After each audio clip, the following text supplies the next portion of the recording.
శ్రోతలకు నా హృదయపూర్వక నమస్కారములు. ఆత్మజ్ఞానమును బోధిస్తున్నటువంటి ఒక మహాత్ముడు దగ్గరికి ఒక వ్యక్తి వెళ్ళి, అయ్యా మోక్షము మోక్షము అంటున్నారు, అనేక గ్రంథాలలో కూడా చదివాను, అనేక మంది అనేక ఉపన్యాసాలలో మానవ జీవిత లక్ష్యము మోక్షాన్ని పొందటం అని చెబుతున్నారు, అనేక చోట్ల విన్నాను. అసలు ఈ మోక్షం అంటే ఏమిటి, కొంచెం నాకు అర్థమయ్యేలా చెప్పండి అని అడిగాడు.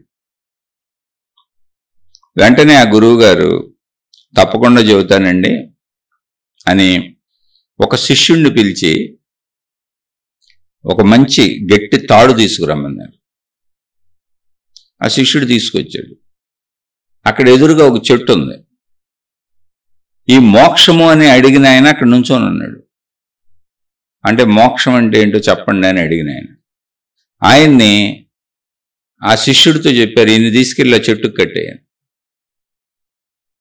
ఆయన విస్తుపోయాడు, ఇదేంటండి నన్ను చెట్టుకు కట్టేయటం ఏంటి అన్నాడు. మీకు మోక్షము అంటే ఏంటో చెప్పాలి అంటే ఇలా చెయ్యాలి, మీకు కావాలి తెలుసుకోవాలి అని అనుకుంటే చేయనివ్వండి, వద్దనుకుంటే వెళ్ళిపోండి అన్నాడు. సరే, ఆయన మౌనంగా ఊరుకున్నాడు. ఆ చెట్టు దగ్గరికి నడిచాడు. శిష్యుడు ఆయన్ని చెట్టుకి కట్టాడు. గురువుగారు చెప్పారు, కొంచెం బలంగా బిగుతుగా గట్టిగా కట్టాను అంటే అతను బలంగా తిప్పి కడుతుంటే ఈయనకి నొప్పిగా ఉంది శరీరం, తాడు గట్టిగా నొక్కుతున్నాడు, అతను చుట్లు తిప్పుతున్నాడు. నీకు ఎంత బలంగా కట్టగలిగితే అంత బలంగా కట్టాను. శరీరాన్ని నొక్కేస్తుంది, అది ఒరుసుకుపోతుంది శరీరానికి. బలంగా తిప్పి తిప్పి తిప్పి అనేక చుట్లు తిప్పి మూడేసాడు. వేసి శిష్యుడు అక్కడి నుంచి, గురువు గారు అన్నారు, వెళ్ళిపోయి నీ పన్ను చూసుకోండి. ఈయన పాపం ఆ తాడు యొక్క బంధనాలు బాగా నొప్పికొని బలంగా బిగించి కట్టాడు అతను. అయ్యా గురువు గారు, తాడు చాలా నొప్పిగా ఉంది, మీరు నన్ను ఎందుకు కట్టారో తెలీదు, అయినా మీరు ఏదో మంచి మహాత్ములనే వచ్చారు మీ దగ్గరికి, మంచివారేను, మరి ఇలా ఎందుకు కట్టేశారు నాకు అర్థం కావట్లేదు, చాలా నొప్పిగా ఉందని నన్ను ముందు ఇది వదిలేయండి అన్నాడు. అంటే మోక్షం గురించి అడిగారు కదా, చెప్పనా ఇప్పుడు అన్నాడు. అంటే అయ్యా మోక్షం మాట తర్వాత దేవుడు ఎరుగు, ముందు ఈ కట్లు విప్పేయండి, ఇదంతా నాకు నొప్పిగా ఉంది. బలంగా కట్టేశాడు అతను. ఇదిగో పొట్ట మీద, ఈ ఛాతీ మీద ఇవన్నీ తిప్పి కట్టేసుకుంటూ వచ్చాడు. చుట్లు తిప్పేశాడు. చాలా నొప్పిగా ఉంది, చాలా ఇబ్బందిగా ఉంది, నాకు అసలు ఇంకాసేపు ఆగితే ఊపిరాడక చచ్చిపోతానేమో అనే పరిస్థితిలో ఉన్నాను బాబు, వదిలేయండి ముందన్నాను. అంటే గురువు గారు, మోక్షాన్ని అడిగావు కదా నాయన, కాసేపు ఉండు చెబుతాను, ఏముంది అందులో, అలా కాసేపు ఉండు చెబుతాను, ఏమవదు నీ కానీ. ఏమవదు రైటేనండి, ఇక్కడ నొప్పి భరించలేకపోతున్నాను, మీకేముంది మీరు కూర్చున్నారు ఏమవదని చెబుతున్నారు, నొప్పి చాలా నొప్పిగా ఉన్నది. అతను బలంగా బిగించి కట్టేశాడు చెట్టుకేసి. అంటే గురువు గారు అన్నారు, నువ్వు ప్రయత్నించి ఓడ తీసుకో అన్నారు.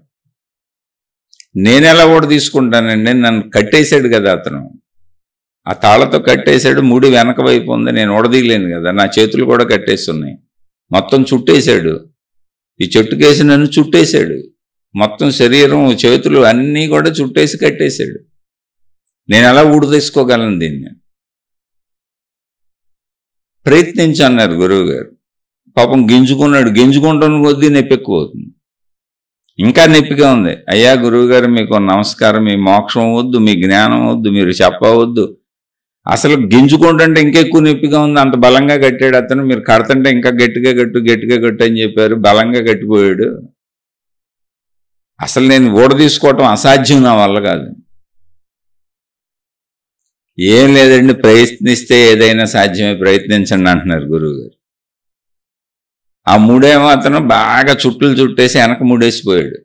ఈయన చేతులు కూడా ఇరుక్కుపోయి ఉన్నాయి, అసలు ఈయన ఏ ప్రయత్నం చేయలేడు. కదిలితే ఇంకెక్కువ నొప్పిగా ఉంది, కదలకపోయినా తాడు నొక్కేస్తుంది, చెట్టుకేసి బలంగా తిప్పేశాడు. కదిలాడా ఇంకెక్కువ నొప్పిగా ఉంది, పొట్ట గిట్ట చెష్ట అన్ని నొక్కుకుపోతున్నాయి. అయ్యా గురువు గారు మీకు నమస్కారం, అసలు నాకు మీ మోక్షం వద్దు ఏమొద్దు, ముందు నన్ను ఇందులోంచి బాబు ఇప్పేయండి, విడుదల చేయండి, వెళ్ళిపోతానండి.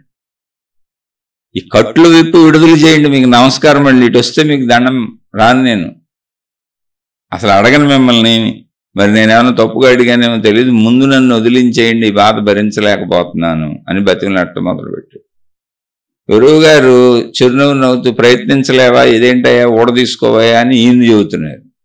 బాబోయ్ మీకు నమస్కారం, నేను ప్రయత్నించలేను, ఎలాగోలా నన్ను దీంట్లోంచి విడుదల చేసేయండి బాబు, మీకు దండం, నేను వెళ్ళిపోతా, మీకు దండం, నేను వెళ్ళిపోతా, నన్ను ఇక్కడి నుంచి వదిలేయండి, ఈ బాధలు భరించలేను, తాడు నొక్కేస్తుంది, కదిలేనా, ప్రయత్నించుకున్నానా ఇంకెక్కువ నొక్కుతుంది, వదిలించుకుందామంటే ఇంకెక్కువ నొక్కుతుంది, వదిలించుకోవడం నా వల్ల కాదు, మీరే విడుదల చేయండి బాబు, మీకు దండం పెడుతున్నాను.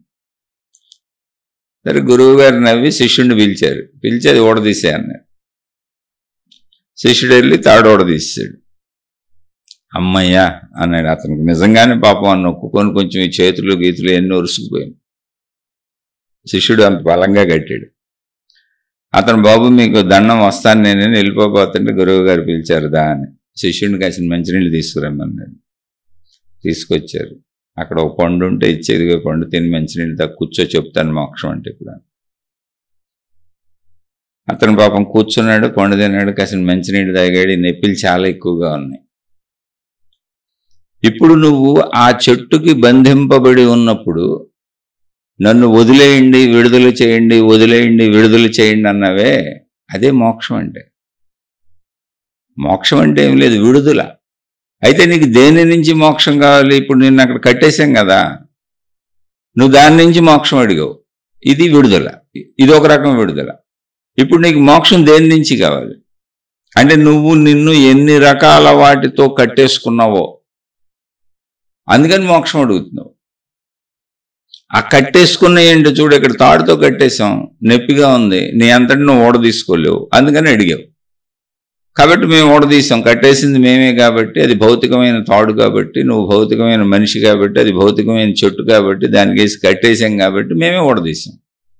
ఇక్కడ మోక్షం అంటే ఏంటంటే, ఇప్పుడు కట్టేసినప్పుడు నీకెంత నొప్పి కలిగిందో, నీకెంత బాధ కలిగిందో, ఓడదీసుకుందామని ప్రయత్నిస్తున్న కొద్దీ బాధ ఎంత ఎక్కువైందో, అలాగే నీ జీవితంలో నువ్వు పడుతున్నటువంటి బాధలు ఏమేంటున్నాయో చూసుకో. అవన్నీ నిన్ను నువ్వు కట్టేసుకున్నావు. అయితే నువ్వు మానసిక బంధాలతో కట్టేసుకున్నావు అక్కడ. అవన్నీ మానసిక బంధములనే పాశములు, తాళ్ళు. అవి పైకి కనపడవు, ఇలా నేను చెట్టుకు కట్టేసిన తాళ్ళలాగా కనపడవు. కానీ నీ లోపల నీకు తెలుస్తుంది, నీకు ఇప్పుడు మోక్షం ఏం కావాలో నాకు తెలియదు. ఎందుకని నీ బాధ ఏంటో నాకు ఏం తెలుసు, నిన్ను నువ్వు ఎక్కడ కట్టేసుకున్నావు నాకేం తెలుసు. కాబట్టి నిన్ను నువ్వు ఎక్కడ కట్టేసుకున్నావో చూసుకొని ఎలా కట్టేసుకున్నావో గమనించు. అంటే ఒక బాధ కలుగుతుంది, అసలు ఆ బాధ ఎందుకు కలిగింది, మూలం ఏంటి గమనించు. ఆ బాధకి కారణం ఏంటో గమనించు. ఆ కారణం ఏంటో గమనిస్తే ఆ కారణం చేత నిన్ను నువ్వు కట్టేసుకున్నావు, అందుకని నీకు బాధ కలుగుతుంది. లేకపోతే ప్రపంచంలో అసలు ఎవరికి ఏ బాధ కలగదు. ఇప్పుడు చూడు, ఎవరో మన పక్కింట్లో చనిపోతారు, ఎవరికో ఎక్కడో యాక్సిడెంట్లు అవుతాయి, ఎవరికో ఎక్కడో అనారోగ్యాలు వస్తాయి, ఎవరికో ఎక్కడో జీవితంలో ఎన్నో నష్టపోతారు, ధన నష్టాలు జరుగుతాయి, వ్యాపారాల్లో నష్టాలు వస్తాయి, ఎవరో వాళ్ళ జీవితాలను కోల్పోతూ ఉంటారు.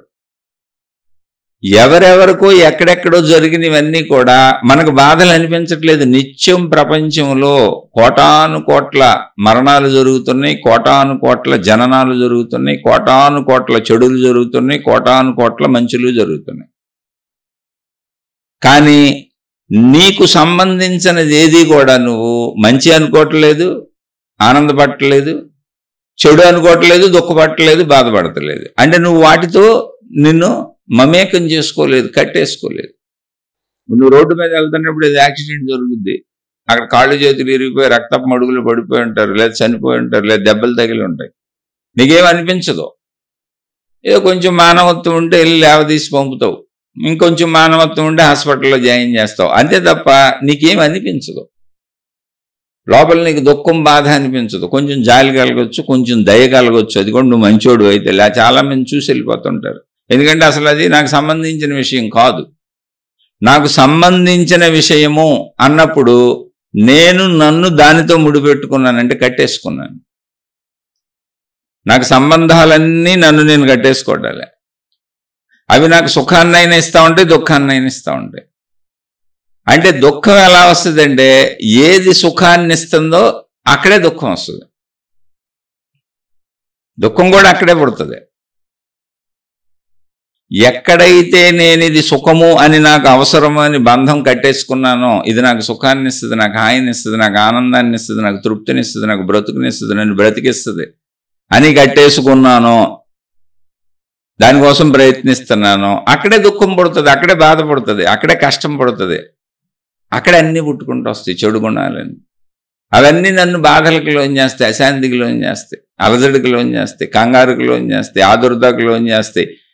విశ్రాంతి లేని మనస్తత్వం అయిపోద్ది. ఇది ఎంత దూరం వెళ్తుంది అంటే ఒత్తిళ్ళకు లోనైపోయి, స్ట్రెస్కు లోనైపోయి, చాలామంది డిప్రెషన్లకు వెళ్ళిపోయి, మానసిక రోగులైపోయి, అనేక మంది అసలు పిచ్చివాళ్లుగా ప్రవర్తిస్తూ ఉంటారు. ఎంతోమంది ఇప్పుడు మెంటల్ హాస్పిటల్స్లో ఉన్న వాళ్ళందరూ ఈ బ్యాచే. ఇంకొంతమంది మైండ్ చెడిపోదు, వాళ్ళకి తెలుస్తూ ఉంటారు, కానీ వాళ్ళల్లో వచ్చే ఆలోచనలను ఎదుర్కోలేక, భావాలను ఎదుర్కోలేక, ఆ డిప్రెషన్, ఆ స్ట్రెస్, ఆ ఒత్తిడి పరిస్థితులను అంటే తమలోనే కలుగుతున్నాయి బాధలు. బయట ప్రపంచంలో ఎవరికి లేదు. నాకు డిప్రెషన్ ఉంది కానీ అంతా ప్రపంచం హాయిగా తిరుగుతున్నారు. నాకు ఒత్తిడి ఉంది కానీ ప్రపంచం అంతా హాయిగా తిరుగుతున్నారు. నాకు స్ట్రెస్ ఉంది కానీ ప్రపంచం అంతా హాయిగా తిరుగుతున్నారు. వీటిని తట్టుకోలేక నా భావాలకి, నా ఆలోచనలకి, నా గందరగోళానికి, నేను సృష్టించుకున్న నా సృష్టిలో గందరగోళానికి, ఎందుకంటే బయట సృష్టి అంతా బాగానే ఉంది, అందరు చక్కగా తిరుగుతున్నారు. సినిమాలకు వెళ్ళే వాళ్ళు సినిమాలకు వెళ్తున్నారు, షికార్లకు వెళ్ళే వాళ్ళు షికార్లకు వెళ్తున్నారు, వృత్తి వ్యాపార ఉద్యోగాలు వాళ్ళు ఆళ్ళ పనులు చేసుకుంటున్నారు, ఎవరి పనులు వాళ్ళు హాయిగా చేసుకుంటున్నారు. కానీ నేను డిప్రెషన్లో ఉన్నా, అది నా సొంత సృష్టి. నేను బాధలో ఉన్నా, అది నా సొంత సృష్టి. నేను దుఃఖంలో ఉన్నా, అది నా సొంత సృష్టి. నేను ఆనందంలో కూడా ఉన్నా, అది నా సొంత సృష్టి. ఎక్కడ నేను ఆనందాన్ని భావించుకుంటానో అక్కడే నాకు దుఃఖం కూడా మొదలవుద్ది. అంటే ఆనందాన్ని పొందలేనప్పుడు దుఃఖం, ఆనందం కోల్పోతున్నప్పుడు దుఃఖం, సుఖాన్ని పొందలేనప్పుడు దుఃఖం, సుఖాన్ని కోల్పోతున్నప్పుడు దుఃఖం, భయం, వీటన్నింటికి లోనైపోయి తీవ్ర ఒత్తిడి నుంచి, ఒత్తిడి ఎక్కువైపోతే డిప్రెషన్ అయ్యి, డిప్రెషన్ అంటే ఏంటి, ఇంకా నన్ను నేను కంట్రోల్ చేసుకోలేకపోతున్నాను, నా బాధని నేను నాలో నేను సముదాయించుకోలేకపోతున్నాను, నన్ను నేను నిలబెట్టుకోలేకపోతున్నాను మానసికంగా. ఆ స్థితిలో చాలామంది ఆత్మహత్యలు కూడా చేసుకుంటుంటారు. కొంతమంది మానసిక రోగులై తిరుగుతూ ఉంటారు, టాబ్లెట్లు మింగుతూ, బిళ్ళలు మింగుతాయి, శారీరక రోగగ్రస్తులై. కొంతమంది ఆత్మహత్యల దాకా వెళ్ళిపోతారు. కొంతమంది మైండ్ చెడగొట్టుకొని తిరుగుతూ ఉంటారు, పిచ్చోళ్ళు అయిపోతారు. ఇదంతా ఏంటి? బంధమే, బంధాలే, ఇవే బంధాలు. ఇందాక నేను తాళ్లతో కట్టేశాం నీకు అర్థం అవటానికి. తాళ్లతో కట్టేసినప్పుడు అది భౌతిక తాడు కనుక కట్టినవాడు ఇప్పాడు. ఇది నువ్వు కట్టేసుకున్న బంధం కదా, నీ హృదయంలో ఉంది. నీ హృదయంలో బంధం ఎవరి మీద ఉందో, నీ భార్య మీద ఉందో, నీ పిల్లల మీద ఉందో, నీ ధనం మీద ఉందో, నీకు ఉన్నటువంటి శత్రువుల మీద ఉందో, ఆ శత్రువులు నశించిపోతే తప్ప నేను ఆనందంగా ఉండలేనని దుర్యోధనులాగా భావించుకుంటున్నావు. దుర్యోధనుడు పాండవులు హాయిగా ఉన్నంతకాలం వాడి మనస్సుకి శాంతి లేదు. పాండవుల్ని ఎలాగైనా మట్టు పెడితే కానీ ఆడికి శాంతి లేదు. పాపం ఆ బాధలో, ఆ దుఃఖంలో, ఆ బంధంలో వాడు చావుకెళ్ళిపోయాడు. యుద్ధం చేసి చేసి చచ్చాడు ఆఖరిగా. అలాగే రావణాసురుడి మానసిక బంధం సీతమ్మ తల్లిని ఎత్తుకుపోయాడు. అలా ఎంతోమందిని ఎత్తుకుపోయి ఎంతోమందిని కొట్టాడు, కానీ సరైన వాళ్ళు తగల్లా. ఎంతోమంది దగ్గర డబ్బులు ఎత్తుకొచ్చాడు, ఎంతోమంది స్త్రీలు, ఎన్నో చేశాడు ప్రపంచవ్యాప్తంగా. కానీ సీతమ్మ తల్లిని ఎత్తుకొచ్చినాక తగిలింది వాడికి దెబ్బ. అది వాడి బంధం, వాడి వీక్నెస్. అంటే వాడి మానసిక బంధం, లోలత్వం, ధనకాంక్ష, స్త్రీ లోలత్వం, ఇవన్నీ బంధాలే. అక్కడ వాడు రాముడి చేతిలో చనిపోయాడు. ఇలా నీకు ఏ బంధం ఉందో నీకే తెలుస్తుంది, పక్కన ఎవరికి తెలియదు. నీ అంతరంగంలో నీకు మాత్రమే తెలుస్తుంది. అందుకే మీరు గమనించండి, బాధలకు లోనయ్యేవాళ్ళు, దుఃఖాలకు లోనయ్యేవాళ్ళు, లోపల ఈర్ష్యలు, అసూయలు, ద్వేషాలతో కుళ్ళిపోయి కుతంత్రాలతో లోపల అంతరంగంలో తగలడిపోతున్న వాళ్ళు బయటకు మనకు అస్సలు తెలియదు. పక్కన భార్యకి తెలియదు, భర్తకి తెలియదు, లోపల వాళ్ళు తగలడిపోతుంటారు, పక్కన ఎవరికి తెలియదు. ఇవే బంధములు. నువ్వు ఎక్కడేసుకున్నావు చూసుకో, వాటిని నువ్వు విడిపించుకో. ఇప్పుడు ఈ నొప్పి ఎలా ఉందో, నీకు అసలు బాధ ఎందుకు వచ్చిందో తెలుసా? నీ బంధానికి వచ్చింది, లేకపోతే బాధే ఉండదు ప్రపంచంలో. ఎవరైనా ఎక్కడైనా ప్రపంచంలో బాధపడుతున్నారు, దుఃఖానికి లోనవుతున్నారు, ఇబ్బందికి లోనవుతున్నారు, విసుక్కు లోనవుతున్నారు, చికాకు లోనవుతున్నారు, కోపానికి లోనవుతున్నారు, ఎంత చిన్న నుంచి అంత పెద్ద వరకు దేనికి లోనవుతున్నారన్నా అంటే వ్యతిరేక గుణాలకు, వ్యతిరేకమైనటువంటి నెగిటివ్ థాట్స్కు, నెగిటివ్ గుణాలకి, బాధలకి లోనవుతున్నారన్నా అది వాళ్ళు వేసుకున్న బంధమే. బంధం లేని చోట ఏ బాధ లేదు. ఇప్పుడు మనం ఇక్కడ కూర్చున్నాం, ఈ దేశంలో కూర్చున్నాం, ఎక్కడో దేశంలో పేపర్లో న్యూస్ వస్తుంది, టీవీలో న్యూస్ వస్తుంది, భూకంపం వచ్చి లక్షల మంది చనిపోయారు, ఇళ్ళు కూలిపోయి ఆ శకలాల కింద పడిపోయి పసిబిడ్డలు కూడా నలిగి చనిపోయారని. మనకేం పట్టదు, చూసాం అయ్యో అనుకుంటాం అంతే. మనకేం ఉండదు, బాధ ఉండదు, మనకేం ఆలోచనలు సాగిపోవు. కాకపోతే కొంచెం భయం కాసేపు సాగొచ్చు. కొంతమంది ఉంటారు, అమ్మ ఇప్పుడు భూకంపం మనకు రాదు కదా, మనం అలా అయిపోం కదా అని ఒక 4 రోజులు బుర్రలో పెట్టుకొని కొంచెం పిచ్చెక్కి తిరుగుతారు. అలాంటి భయం కలుగుద్ది. అది నాకు జరుగుద్ది కదా, నాకు జరగదు కదా, లేకపోతే మాకు రాదు కదా, బాబోయ్ అది మాకు రాకుండా ఉంటే బాగుండు. బంధం నీకు ఎక్కడుందో బాధ అక్కడ ఉంది. మోక్షం అంటే విడుదల. ఇప్పుడు మోక్షము ఎవరివ్వగలరు? ఎవరికి ఎలా తెలుస్తుంది అసలు నీ లోపల బంధం ఏంటో? నీకు డబ్బు అంటే బంధమా, స్త్రీలంటే బంధమా, పురుషులంటే బంధమా, కుటుంబం అంటే బంధమా, లేదా ఎదుటి వాళ్ళు బాగుపడదంటే భరించలేవా, లేదా మొత్తం అన్నీ కలిపి ఉన్నాయా? చెప్పలేము. మొత్తం అన్నీ కలిపి ఉంటాయి మనిషికి. అన్నీ కొద్ది కొద్దిగా అన్నీ ఉంటాయి మనిషిలో. కొంతమందిలో అవి హయ్యెస్ట్గా ప్రకోపిస్తూ ఉంటాయి. ఇప్పుడు దుర్యోధనుడిలో పాండవుల పట్ల హయ్యెస్ట్గా ప్రకోపించింది అది కురుక్షేత్రం అనేటువంటి యుద్ధానికి దారితీసింది. ఒక్కడికే పుట్టిన బుద్ధి అది. అయితే ఆ బుద్ధి వాడు ఒక్కడికే కాదు, వాళ్ళ నాన్నకు కూడా ఉంది, వాళ్ళ అమ్మకు కూడా ఉంది. అక్కడి నుంచి వచ్చింది. వీడికి ఎక్కడి నుంచి వచ్చిందంటే వాళ్ళ తల్లిదండ్రుల నుంచి వచ్చింది. అలా రావణాసురుడికి ఒక్కడికి పుట్టిన బుద్ధి. మొత్తం రావణ సైన్యం అంతా లక్షల సంహారం అయిపోయింది, రావణ కుటుంబం సంహారం అయిపోయింది, ఒక్క విభీషణుడే మిగిలాడు. అది కూడా అతను అందులో లేడు కాబట్టి. ఈ బంధం ఇది దుఃఖానికి కారణం బంధము. బుద్ధ భగవానుడు చెప్పింది అదే, కోరికలే దుఃఖములకు మూలము అని. ఇంకేం లేదు. కోరికలేంటి? బంధములు. ఇది కావాలి, అది కావాలి, అది కావాలని లోపల తగిలించుకున్నాం. అందుకని మోక్షం అంటే విడుదల.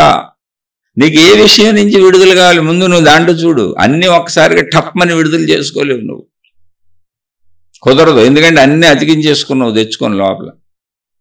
అందుకని ముందు ధర్మంగా బతుకు, మంచిగా బతుకని చెప్పుద్ది ఆధ్యాత్మికత. అందుకే ఉన్నంతలో సంతృప్తిగా బతుకని చెప్పుద్ది ఆధ్యాత్మికత. ఉన్నంతలో సంతృప్తిగా బతుకు, ధర్మంగా బతుకు, హాయిగా బతుకు, నీతిగా బతుకు. ప్రయత్నించు.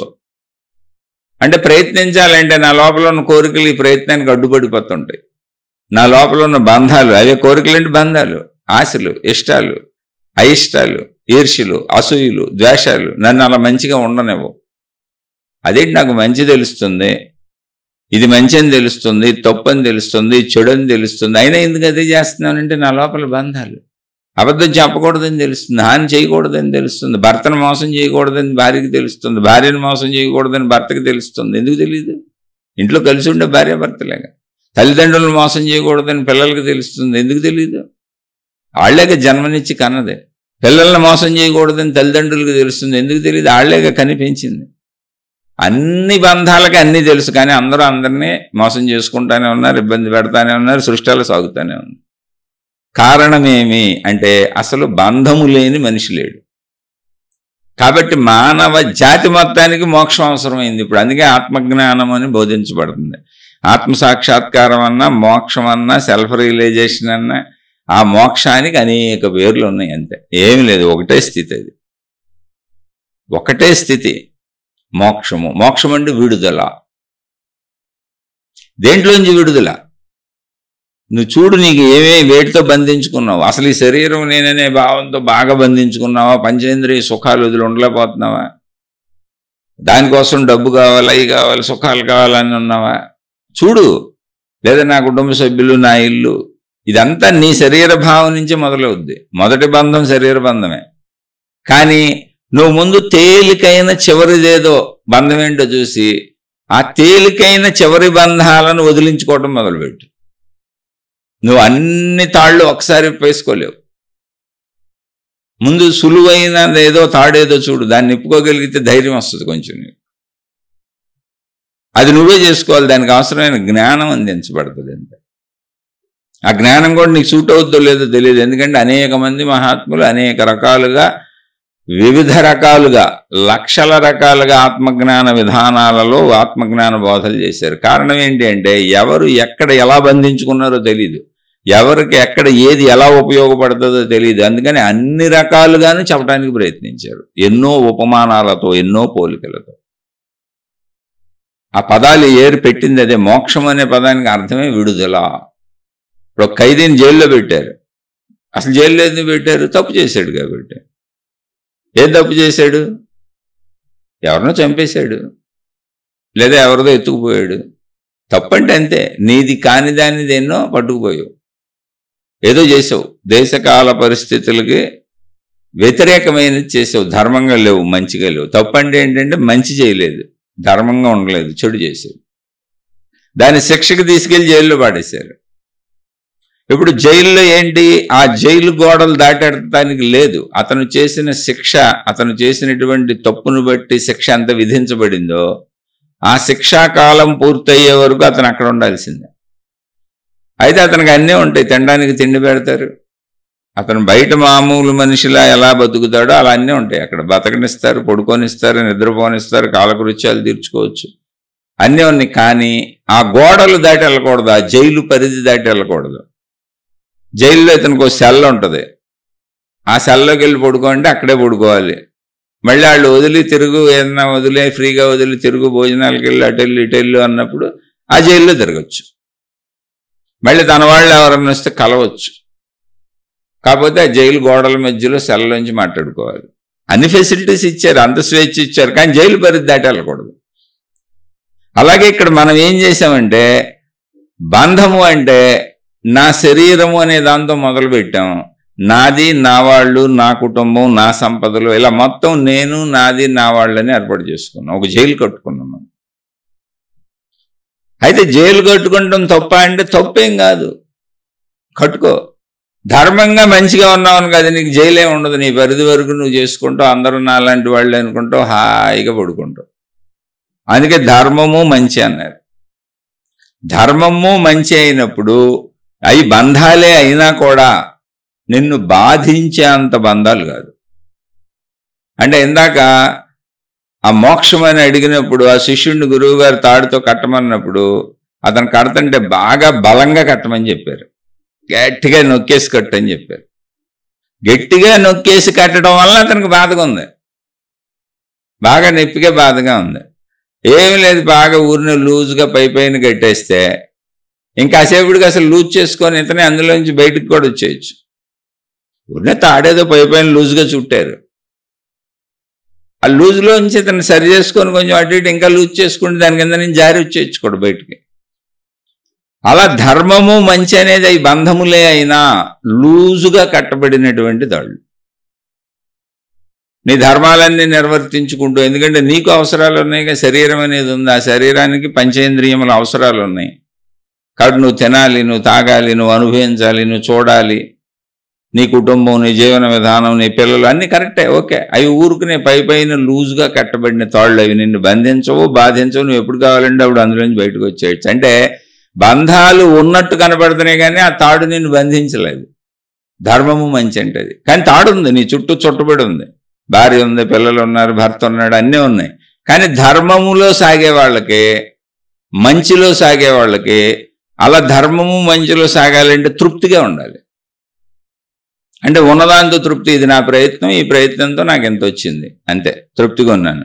ఇదిగో నాకు దొరికిన భర్త అయినా, నాకు దొరికిన భార్య ఇవిడే, నాకు పుట్టిన పిల్లలు, మాకున్న సమర్థతలు ఇవి, మా తెలివి ఇది, మాకున్నటువంటి శారీరక శక్తి ఇది, మానసిక శక్తి ఇది, తెలివి శక్తి అంటే ప్రజ్ఞాశక్తి ఇది, మాకున్న బుద్ధి శక్తి ఇది, మాకున్న జ్ఞాన శక్తి ఇది, మాకున్నటువంటి సామాజిక హోదాలు, సామాజిక శక్తి ఇది.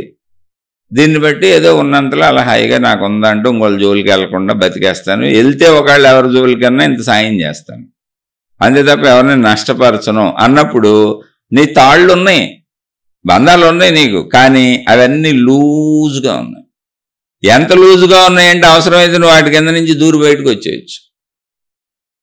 ఉన్నాయి బంధాలు, తాళ్ళు ఉన్నాయి, అవి నిన్ను బాధించేట్లు, నీ స్వేచ్ఛను భంగపరిచేట్లు, నీకు బాధ కలిగించేటట్లు, నిన్ను నొక్కేయట్లయి. అందుకని ధర్మముగా ఉండు, మంచిగా ఉండు అని చెప్తారు ఆధ్యాత్మికతలో. అక్కడి నుంచి మోక్షానికి వెళ్ళొచ్చు. ఇప్పుడు ధర్మముగా మంచిగా లూజుగా ఉందనుకో, నీ ఆ తాళ్ళు నిన్ను అసలు బాధించట్లేదు అనుకో, నీకు నొప్పే ఉంది, బాధ లేదుగా. అలాగే ఇప్పుడు సంసారములో మన శరీరములు ఇంద్రియములలో సుఖం ఉంది. కంటికే చక్కటి దృశ్యాలు చూసి చక్కటి చూస్తుంటే హాయిగా ఆనందిస్తుంది. అది ఎందుకు ఆనందించి ఎవరొద్దన్నారు? తప్పు లేకుండా ధర్మంగా ఆనందించి చూడు. ఓ సినిమాకి వెళ్తావు, వెళ్ళు. ఓ టీవీ కొనుక్కున్నావు, పెట్టుకు చూడు. ఎవరొద్దన్నారు నిన్ను? లేదా పుస్తకాలు చదువుకుంటావు, చదువుకో. నవల్స్ చదువుతావు, చదువుకో. మంచి పుస్తకాలు, జ్ఞాన గ్రంథాలు చదువుతావు, చదువుకో. ధర్మంగా నీ ఇష్టమయ్యా ప్రపంచంలో. నీ కన్ను నీ ఇష్టం, నీకు ఎవరు అడ్డం లేదు ఇక్కడ. మంచిగా ధర్మంగా నువ్వెవరికి హాని కలిగించినంతసేపు నువ్వు నీ ఇంద్రియాలను వాడుకుంటూ, ఎందుకంటే ఇంద్రియాలకు అది ఇవ్వబడింది, అది ఇంద్రియ ఆకలి. శరీరానికి ఆకలి ఎలాంటిదో కంటికి, చెవికి, నోరుకి, గొంతుకి, అంటే మాట్లాడాలనేది కూడా ఆకలి. ఎవరొకరితో కమ్యూనికేషన్ పెట్టుకొని అది సరదాగా మనకు నచ్చినవి మాట్లాడుకుంటే ఆనందంగా ఉంటుంది, హాయిగా ఉంటుంది మనసు. అలా శారీరక సుఖాల నుంచి మొదలుకొని సర్వము. అలా శారీరక సుఖాల నుంచి కుటుంబ వ్యవస్థ వచ్చింది. అది సృష్టి చేసిన ఏర్పాటు. అది చాలా బాగుంటుంది, ఎంతో మధురముగా ఉంటుంది. నా పిల్లలు, నా ఇల్లు, నా కుటుంబం, నా భర్త, నా భార్య. అసలు 100 సంవత్సరాలు బతకాలనిపిస్తుంది. లేకపోతే ఏముంటుంది, నీకు లైఫ్ బోర్ కొడుతుందిగా. ఎలా బతుకుతావు? నీకేం బాధ్యతలు లేవు, నువ్వేం బతుకుతావు? అందుకే చూడండి, బాగా డబ్బున్నోళ్ళు, డబ్బు సమకూరి, వసతులు సమకూరి, వనరులు సమకూరుతున్న వాళ్ళందరికీ వాళ్ళ జీవితంలో కిక్కు సరిపట్ల. అంటే తినడానికి ఇప్పుడు ఏమి దొరకనోడికి రుచే కిక్ అయిపోయింది. ఎప్పుడన్నా మంచి విందు భోజనం తిన్నాడనుకో, అబ్బా సూపర్గా అనుభవించేసినట్టుంది. అసలు బాగా పేదరికంలో మగ్గిపోయి కష్టాలు పడుతున్నోడికి ఏదో ఒక చిన్న భార్య దొరకటం, భర్త దొరకటం, వివాహం అవటం, నాకు తోడు రావటం, అబ్బా ఎంత బ్రహ్మాండమైన సుఖంగా ఉంది. మళ్ళీ పిల్లలు పుట్టడం, అబ్బో ఇంకా అద్భుతమైన సుఖంగా ఉంది. అన్నీ సమకూరిపోయి అన్నీ అనుభవించుకుంటూ వెళ్ళిపోయినోడికి, అన్నీ సమకూరి కష్టం తెలియకుండా వచ్చేసినోడికి అసలు ఇందులో ఏం సుఖాలు కనపడతలేదు. ఎందుకంటే అవన్నీ నార్మల్గా దొరికేసినాయి. ఇంకా అంతకంటే పైకి, అంతకంటే పైకి, అంతకంటే పైకి వెళ్తే కానీ సుఖాలు తెలియట్లేదు. అందుకని ఇప్పుడు డ్రగ్స్ వచ్చేసినాయి, మత్తు మందులు వచ్చేసినాయి, రకరకాల చిత్ర విచిత్రమైన అసభ్యమైనటువంటి సమస్తం వచ్చేసింది. ఎంత వచ్చినాయి అంటే వాళ్ళని వాళ్ళు మత్తుల్లో ముంచుకొని నాశనం చేసేసుకుంటున్నారు. శీలాలు పోతున్నాయి, మానాలు పోతున్నాయి, జీవితాలు పోతున్నాయి. మనుషులు రకరకాలైనటువంటి పిచ్చి లెక్కిచ్చేసుకొని పిచ్చోళ్ళ తయారైపోతున్నారు. ఎందుకని? కిక్కు సరిపోలా, అంటే సంతోషం సరిపోలా. అందుకని ఎప్పుడు కూడా అసలు పేదవాడే బాగా ఆనందపడతాడు. ఎందుకంటే డబ్బు సంపాదించుకోవడానికే సరిపోతుంది జీవితం అంతా. పైకి వెళ్ళి కొత్త కొత్త అలవాట్లు చేసుకోవడానికి ఎక్కడుంది. అందుకని నేను మంచి చెప్పులు కొనుక్కుంటే కిక్కినట్టు ఉంటుంది. కొంచెం డబ్బులు దాచుకొని మంచి బట్టలు కొనుక్కుంటే అబ్బా అదిరిపోయినట్టు ఉంటుంది. కొంచెం డబ్బులు దాచుకొని ఆ కుటుంబాన్ని తీసుకొని ఒక సినిమా చూసేస్తే అదిరిపోయినట్టు ఉంటుంది, ఎంతో సుఖపడిపోయినట్టు ఉంటుంది, ఓ భోగం అనుభవించేసినట్టు ఉంటుంది. అందుకే దొరికి దొరకనట్టు సాగుతూ ఉండాలి జీవితం. అన్నీ ఎలా ఉండాలి అంటే, దొరకలేదా అంటే దొరికినాయా అంటే పూర్తిగా దొరకలేదు. నిత్యం ట్రై చేసుకుంటూ ఉన్నదంతా అలా సంతృప్తులు అలా సాగాలి. ఎక్కువైపోయినాయా ఇక నువ్వు నీ పిచ్చికి అంతులేని పనులు చేస్తావు. అదే ఇప్పుడు ప్రపంచంలో అనేక మాదక ద్రవ్యాలు అన్ని దేశాలని ముంచేసినాయి. ఆఖరికి చిన్న చిన్న పిల్లలకి చాక్లెట్లలో కూడా కలిపి పెట్టి అలవాటు చేసి అమ్మేస్తున్నారంట డబ్బు కోసం. ఏమి లేదా, మాదక ద్రవ్యాలు ఒక మత్తులో ముంచుంచుతాయి నేను. తాగుడు, పేకాట, జోదం ఇవి కూడా దాటిపోయినాయి.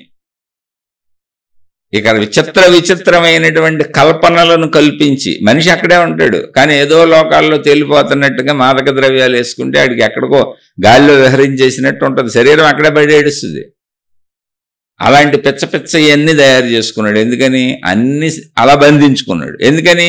సౌకర్యాలు ఎక్కువైపోతున్నాయి. అందుకని ఏదైనా అతి సర్వత్ర వర్జయేత్. మీరు ఎక్కువ డబ్బు సంపాదించిన ప్రమాదం. ఎందుకనంటే మీ చుట్టూ ఉన్న మీ కుటుంబ సభ్యులందరూ నాశనం అయిపోతారు, చెడిపోతారు. చాలా అరుదు ఎక్కువ డబ్బు సంపాదించినా కూడా ధర్మంగా ఉండేవాళ్ళు చాలా అరుదు. ధర్మంగా ఉంటే మంచిదే, ఎప్పుడు ఓకే, ఎప్పుడు ధర్మంగా ఉంటే మంచిదే. పూర్వం జనక మహారాజు అని ఉన్నాడు, ఆయన చక్రవర్తి. అనేక కథలు వస్తాయి మనకి, పురాణాలు అందుకే చెప్పారు. డబ్బు ఉండటం తప్పు కాదు, 100 చేతులతో సంపాదించు, 1000 చేతులతో మేల్చేయి. ఇది ధర్మసూత్రం. సంపాదించొద్దని ఎవరు చెప్పలే. లేదు ఎందుకంటావా, నేను ఎవరికి పెట్టలేను లోభిని అంటావా, తగినంత సంపాదించుకొని మామూలుగా హ్యాపీగా ఉండంతే. ఎక్కువ నువ్వు పొందుదామన్న సృష్టి నీకు ఇవ్వదు, నువ్వేదో ప్రయత్నిస్తే వచ్చేస్తుంది అనుకోబాకుండా మాట వరుసకు చెబుతున్నావు. ఇప్పుడు జనక మహారాజు, శిబి చక్రవర్తి, శ్రీరామచంద్రుడు, ఇటువంటి వాళ్ళందరూ ఎవరో తృణప్రాయంగా వదిలేశారు వాటిని. ఏంటి చక్రవర్తులు వాళ్ళు, మొత్తం రాజ్య సంపదలే వాళ్ళే, రాజభోగాలే వాళ్ళే. అలా ఉండొచ్చు, ఉంటారు, వాళ్ళు ఏం లేదు, అది సంపద అంతా నాది అనుకోవాలి, ప్రజలకు మేలు చేసుకుంటూ బతికేశారు. అలా మేలు చేసేవాడి దగ్గర ఎంత సంపద ఉన్నా దానితో అది బంధించదు అతన్ని, ఎవరి దగ్గరైనా సరే బంధించదు. అందుకని మీరు దేనికి బంధింపబడి ఉన్నారో చూసుకోండి. మోక్షం అంటే అది, మోక్షం అనే పాయింట్ అది. మోక్షం అనేది ఆకాశం నుంచి ఊడిపడే పండు కాదు, ఆల్రెడీ నువ్వు నిన్ను కట్టేసుకున్న విషయాలు. ఆ కట్లు విప్పుకోవటమే. ఆ కట్లు విప్పుకోవటానికి అవసరమైన జ్ఞానాన్ని చెబుతున్నారు తప్ప మోక్షాన్ని ఎవరు ఇవ్వలేరు. మోక్షం ఆల్రెడీ నీలో ఉంది, నువ్వు మోక్షమే, మోక్ష స్వరూపమే. నువ్వు పుట్టినప్పుడు నేను ఏం కట్టేసుకోలేదు, అసలు శరీరం నేనని కూడా తెలియదుగా నీకు. నువ్వు ఆల్రెడీ మోక్ష స్వరూపమే. దుఃఖాలకు, బాధలకు, చెడుకు, నెగిటివ్ గుణాలన్నింటికీ కారణమైనటువంటి కట్టులన్నీ పెసుకో, ధర్మంగా మంచిగా బతుకు, అది మోక్ష జీవితమే. అందుకే మీరు దేవుళ్ళు సైతం భార్యలు ఉంటారు, పిల్లలు ఉంటారు. పురాణాల్లో మనకు మహాత్ములు అందించారు చూడండి. అంటే వివాహం, శరీరం, పెళ్లి చేసుకోవటం, పిల్లల్ని కంటం, కుటుంబ జీవితం తప్పని భావించుకుంటారేమో. ఎందుకంటే కొంతమంది చిత్ర విచిత్రంగా చెబుతూ ఉంటారు, ఈ సంసారక జీవితం అంతా తప్పని, ఇదంతా పనికిరాని తుచ్చ శరీరం అని, చీమునెత్తురు శరీరం అని. చిచ్చిచ్చి ఏమిటి చీమునెత్తురు శరీరం మీద ఈ భోగాసక్తి ఏంటని, ఈ స్త్రీ పురుష కలయికలు చిచ్చి ఏంటని. ఎందుకంటే వీళ్ళు అనుభవించేశారు, 70-80 ఏళ్ళు వచ్చేసినాయి వీళ్ళకి, అప్పుడు చెబుతారు. వాళ్ళు అనుభవించేసి పిల్లల్ని కనేశారు. అది అసలు మొత్తం స్టోరీ రాంగ్, ఎవరు చెప్పినా నమ్మబాకండి. ఎందుకంటే గాడ్ ఈజ్ ఆల్వేస్ రైట్. మీరు దేవుడు అనుకుంటే, ఒక రూపదేవుణ్ణి మీరు ఆరాధించేవాళ్ళు అయితే గాడ్ ఈజ్ ఆల్వేస్ రైట్. లేదా నేచర్ ఈజ్ ఆల్వేస్ రైట్. అంటే చుట్టూ ఉన్న ప్రకృతిని చూసి విశ్వశక్తిని, ఆత్మశక్తిని భావించుకుంటే, శక్తి మనకు తెలియదు కాబట్టి కనబడుతుంది nature God, nature is always right. ఈ శరీరం మనం తెచ్చుకోలేదే, ఈ శరీరం ఇలా మనం తయారు చేసుకోలేదే, ఈ శరీరంలో ఈ భావాలు ఉండాలని ఈ కూర్పు మనం కూర్చుకోలేదే, స్త్రీలు విడిగా పురుషులు విడిగా ఉండాలని మనం కూర్చుకోలేదే, స్త్రీ పురుష జననేంద్రియాలు ఇలా ఉండాలని వీళ్ళిద్దరి మధ్య విపరీతమైన ఆకర్షణ ఉండాలని మనం పెట్టుకోలేదే. అసలు మన ఇంద్రియాలు ఏవి మనం తయారు చేసుకోలేదే, నేచర్ తయారు చేసింది. ఆ నేచర్ ఎవరు? ఆ నేచరే భగవంతుడు, ఆ విశ్వశక్తే భగవత్ శక్తి. అప్పుడు భగవత్ శక్తే తప్పవుద్దా? మరి ఈ ఉపన్యాసాలు ఏంటి? నీ ప్రయాణం ఇక్కడ నుంచే మోక్షానికి, శరీరంలోంచి నువ్వు అన్నింటిలో సాగాలి. పంచేంద్రియములకు పెట్టబడినటువంటి విషయాలన్నింటిలోంచి ధర్మంగా మంచిగా సాగుతూ నువ్వు ఎక్కడా బంధింపబడకుండా ఉండాలి. అది ఆట, జీవన ఆట. ఒక్క మనిషికి వర్తిస్తుంది అది, ఎందుకంటే జ్ఞానం మనిషికి ఉంది. అలా జీవించేవాడు మోక్ష పురుషుడే. అలా జీవించే ఎవరైనా మోక్ష పురుషుడు. ఇప్పుడు వశిష్ఠ మహర్షి ఉన్నారు, ఆయన భార్య ఉంది అరుంధతి. ఎందుకు లేదు? మునులందరికీ, యోగులందరికీ, ఋషులందరికీ భార్యలు ఉన్నారు, ఋషిపత్నులు ఉన్నారు, ఋషులు ఉన్నారు, వాళ్ళ పిల్లలు ఉన్నారు. అసలు అందరిదే మంది ఋషి పరంపరే. మొత్తం మానవ జాతి అంతా ఋషి పరంపరే. తర్వాత కొత్త మతాలు వచ్చి కొత్త మతాలు ఏర్పరుచుకొని ఇందులో చీలికలు తెచ్చుకొని మానవులు రకరకాలుగా విడిపోయారు తప్ప బేస్లో మానవులందరూ ఒకే ఋషి పరంపర నుంచి వచ్చారు. అందుకే ఇప్పుడు ఆ విడిపోని చీలిపోయి కొత్త మతాలు ఏర్పరుచుకున్నారు. వాళ్ళని తీసేస్తే అదే పరంపరలో అలాగే వస్తున్న మానవ జాతిలో ఇప్పుడు మీ గోత్రం ఏంటంటే ఋషి పేరు చెబుతారు, గోత్రం అడుగుతారు. గోత్రం అంటే ఏంటి? నేను ఫలానా ఋషికి సంబంధించిన వాడిని అని. ఎప్పుడు వాడు ఆ ఋషి? వేల లక్షల సంవత్సరాలు వెనక ఆయన. ఆ పరంపరలో వచ్చిన వాళ్ళం మేము. అంటే ఏంటి? ఆయన వివాహం చేసుకుని ఆయన పిల్లల్ని కానీ మళ్ళీ వాళ్ళ పిల్లలు ఋషులై మళ్ళీ తపస్సులు చేసుకుంటూ తపోమయ జీవితాన్ని గడుపుతూ మళ్ళీ వాళ్ళు పెళ్ళిళ్ళు చేసుకుని మళ్ళీ వాళ్ళ పిల్లల్ని కానీ అలా వరుసగా ఇప్పుడు మనం ఎలా మన పిల్లల్ని కంటున్నామో ఇక్కడ దాకా వచ్చింది. అయితే ఋషులు, యోగులు, మునులు మాయమైపోయారు, కాలగమనంలో జరిగింది. ఈ మధ్యలో అనేక మతాలుగా మనుషులు చీలిపోయారు. చీలిపోయి ఎవరికాళ్ళు కొత్త పుస్తకాలు రాసుకున్నారు, కొత్త గ్రంథాలు రాసుకున్నారు, కొత్త మతాలు తయారు చేసుకున్నారు. ఇప్పుడు చేస్తున్నారుగా మనిషిలో ఉండే బుద్ధే ఇప్పుడు అది. ఇప్పుడు కొత్త దేవుళ్ళని పుట్టించట్లా, కొత్త పుస్తకాలు రాసుకోవట్లా, కొత్త విధానాలు తయారు చేసుకోవట్లా ఎంతోమంది గురువులు. ఇప్పుడు కొత్త కొత్త శాఖలు పుట్టించేసి, కొత్త కొత్త మతాలు పుట్టించేసి, కొత్త కొత్త దేవుళ్ళని పుట్టించేసి, కొత్త కొత్త సృష్టించేస్తున్నారు. అలా అనాదిగా సాగుతూనే ఉంది. కొత్త సృష్టి ఎప్పుడూ ఉంటుంది. ఎందుకంటే మనిషికి సత్యం తెలుసుకోవటం కంటే ఇంకో కొత్త దాన్ని తయారు చేసి ఇది సత్యమని చెప్పడంలో చాలా ఆనందం ఉంటుంది. అంటే తను ఒక సృష్టి చేయాలి, తాను ఒక సృష్టి చేయాలి. అంటే వీళ్ళందరూ ఎవరంటే సత్యం తెలియని వాళ్ళు. ఇలా చేసేవాళ్ళు ఎవరో తెలుసా? సత్యం తెలియని వాళ్ళు. వీళ్ళు ఏ దశలో చేస్తారో తెలిసేలా విశ్వామిత్రుడు కథ చెప్పారు మనకు పురాణాల్లో. విశ్వామిత్రుడు అనేటువంటి ఆయన ఒక రాజు. అంతకుముందు ఆయన రాజుగా ఏదో వెళ్తున్నాడు పరివారాన్ని వేసుకొని. వేల మంది సైనికులు, గుర్రాలు, ఏనుగులు అవన్నీ వేసుకొని వెళ్తున్నప్పుడు ఆ వెళుతున్న దారిలో వశిష్ఠ మహర్షి ఆశ్రమం ఉంది. సరే, మహానుభావుడు, మహర్షుల్ని గౌరవిస్తారు అప్పుడు రాజులు. సరే, ఆయన్ని పలకరించి వస్తాను, మీరందరూ ఇక్కడ ఉండండి, ఒకసారి వశిష్ఠ మహర్షిని పలకరించి వస్తానని సైన్యాన్ని అంత దూరంగా ఆపి ఆయన వెళ్ళి వశిష్ఠ మహర్షిని పలకరించి, బాగుందా, అన్నీ ఇబ్బందులు ఏం లేవు కదా, అన్నీ అడిగి కుశల ప్రశ్నలు వేసి వస్తాను మహానుభావ అని నమస్కరించి తిరిగి వచ్చేస్తున్నాడు రాజు. ఎవరో? విశ్వామిత్రుడు రాజుగా ఉన్నప్పుడు. అప్పుడు వశిష్ఠ మహర్షి అన్నారు, అయ్యా ఎలాగో భోజనం సమయం అయింది, మీరు ఈ టైంలో వచ్చారు, చక్కగా భోజనం చేసి వెళ్ళండి అంటే ఆయన ఏదో తోడు ఒకళ్ళిద్దరు బొడ్డులను పెట్టుకుని ఆయన ఒక్కడే వచ్చాడు. పరివారం అంతా అక్కడ ఆగి ఉన్నారు. వందల వేల మంది ఉన్నారు. ఏనుగులు ఉన్నాయి, గుర్రాలు ఉన్నాయి, రకరకాలు ఉన్నాయి. అన్నిటికీ అక్కడ ఆహార సౌకర్యాలు తెచ్చుకున్నారు రాజులు కదా. దానికి ఆయన చిరునవ్వు నవ్వి, లేదండి మేమేదో ఇద్దరం ముగ్గురం ఉన్నామని అనుకుంటున్నారు మీరు. లేదు, అక్కడ మా పరివారం చాలా ఉంది, జంతువులు కూడా ఉన్నాయి, మాకు అక్కడ అన్ని ఏర్పాట్లు ఉన్నాయి, అక్కడికి వెళ్ళి భోజనం చేస్తానన్నాడు ఆయన. వశిష్ఠుడు నవ్వి, పర్వాలేదు ఎంతమంది ఉన్నా ఏం వచ్చినా పెడతానన్నాడు. ఆయనది చిన్న కుటీరం, తపస్సులు చేసుకుంటా ఉంటాడు అక్కడ. ఆయనకు భార్య ఉంది. ఇదేంటి ఎలా పెడతాడబ్బా అనుకున్నాడు. చూస్తే అక్కడ ఏదో చిన్న ఆవు ఉంది. అంటే ఆయన ఋషులను కాదనలేరు. పైగా ఋషులు అబద్ధం ఎందుకు చెబుతారు? కాదనలేక ఇంకా ఆయన లేదు, పెడితే ఏమేమి తప్పే ఉందని చక్కసరి అందరినీ రమ్మన్నారు. అందరూ వచ్చారు. రాజుగారికి ఏ విధమైన భోజనం కావాలి, అక్కడ ఉన్నటువంటి భటులందరూ ఏమేమి తింటారు, ఎవరికి ఏ విధమైన భోజనాలు కావాలి, ఏనుగులకి ఏం కావాలి, గుర్రాలకి ఏం కావాలి, అన్ని వాహనాలకి ఏం కావాలి అన్నీ పెట్టాడు ఆయన. మామూలుగా కాదు, భారీ ఎత్తులో పెట్టాడు ఆయన.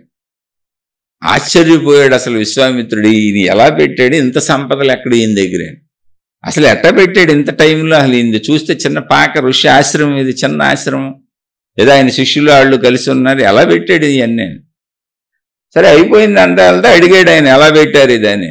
అప్పుడు ఆయన అక్కడ ఉన్నటువంటి గోవును చూపించాడు. అయ్యా, ఇది మామూలు ఆవు కాదు, కామధేను అంటారు, ఇది దేవతలు నాకు ఇచ్చారు ఈ ఆవుని. ఈ ఆవు సర్వము సమకూరుస్తుంది, అయితే మాకు దాన్ని వాడుకోము మేము, మాకు అవసరం లేదు, దాన్ని దైవంగా పూజించుకొని ఆరాధించుకుంటాం అంతేను, పెంచుకుంటాం అలా. అయితే అది సర్వము ఇవ్వగలదు, అందుకని దానికి చెప్పాను, అది మీకు అన్నీ పెట్టింది అన్నాడు. అంటే విశ్వామిత్రుడు ఆశ్చర్యపోయాడు. ఆశ్చర్యపోయి, అయితే ఇప్పుడు మన బుద్ధి చూడండి ఎలా పనిచేస్తుందో, ఇదే బంధము అంటే. నిజంగా ఆవున్నా వాడుకోకుండా మునిలా బతుకుతున్నాడు వశిష్ఠుడు. మంచిగా బతకటం అంటే అది. అందుకని చెప్పాను ఈ కథ.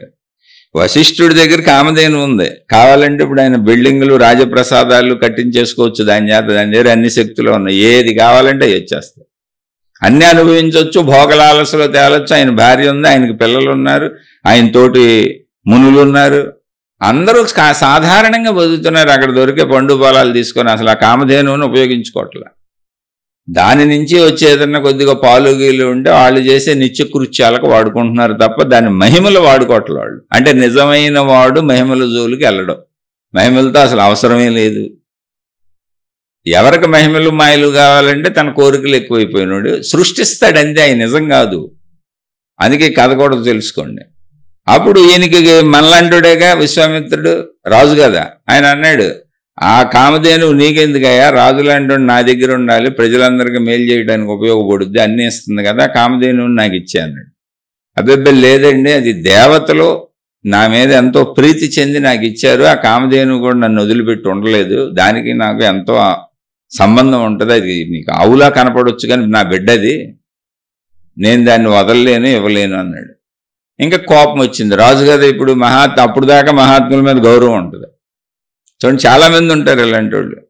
అప్పుడు దాకా గౌరవం ఉంటుంది, అంత మహాత్ముడు ఎంత మహాత్ముడు అని. టక్కమైన ఎంత ఇవ్వనం అనేటప్పటికి కోపం వచ్చింది.